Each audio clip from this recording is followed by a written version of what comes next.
Where do jinn actually live? What does Islam say? প্রিয় দর্শক, স্বাগতম আবারও গোপন পথে। আজ আমরা আলোচনা করব এক অদ্ভুত ও রহস্যময় বিষয়, আর সেটি হলো জিন। আপনি কি জানেন জিন আসলে কোথায় থাকে? ইসলাম কি বলছে তাদের সম্পর্কে? আজকের ভিডিওতে আমরা শিখব জিনের প্রকৃতি ও অবস্থান, ইসলামিক দৃষ্টিকোণ থেকে তাদের অস্তিত্ব, কিছু বাস্তব ঘটনা যা আপনাকে অবাক করবে। তাই ভিডিওটি শুরু করার আগে সাবস্ক্রাইব এবং বেল আইকন টিপে দিন, যাতে আপনি মিস না করেন আমাদের সিরিজের পরবর্তী পর্বগুলো। ইসলামে বলা হয়েছে জিন হলো এমন এক প্রাণী যা আল্লাহ সৃষ্টি করেছেন, কিন্তু তারা দৃশ্যমান নয়। কুরআনে উল্লেখ আছে, আমি আগুন থেকে জিন সৃষ্টি করেছি, সূরা রহমান আয়াত 59।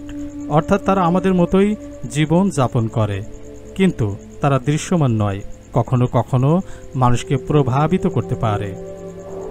ইসলামিক শিক্ষায় বলা হয়েছে জিন প্রধানত নির্জন স্থানে থাকে, যেমন পরিত্যক্ত ঘর, জঙ্গল, মরুভূমি ও বড় বড় গাছে।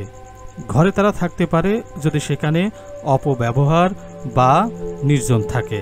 হাদিসে বলা হয়েছে ঘরে পবিত্রতা বজায় রাখলে জিনও সেখানে প্রবেশ করতে পারে না, অর্থাৎ জিন নির্দিষ্ট পরিবেশ ও অবস্থানের সঙ্গে সংযুক্ত। জিনদের 3 প্রকার ধরা হয়। নাম্বার 1 বিশ্বাসী জিন, নাম্বার 2 অবিশ্বাসী বা শয়তানীয় জিন, নাম্বার 3 নিরপেক্ষ বা সাধারণ জিন। বিশ্বাসী জিন মানুষদের সাহায্য করতে পারে, কিন্তু শয়তানীয় জিন বিপদ ঘটায়।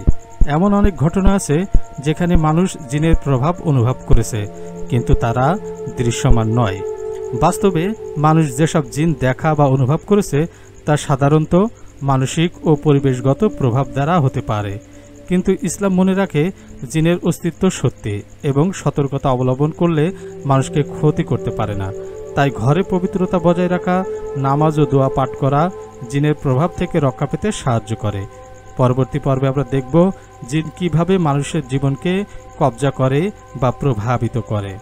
আজ আমরা জানলাম জিন কোথায় থাকে এবং ইসলাম কি বলে তাদের সম্পর্কে। আপনি যদি সত্যিই রহস্যময় বিষয়গুলো জানতে চান, সাবস্ক্রাইব করুন এবং লাইক দিন। পরবর্তী ভিডিওতে আমরা দেখব জিন কিভাবে মানুষকে প্রভাবিত করে।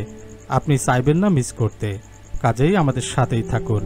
আজ এখানেই শেষ করছি। আল্লাহ হাফেজ।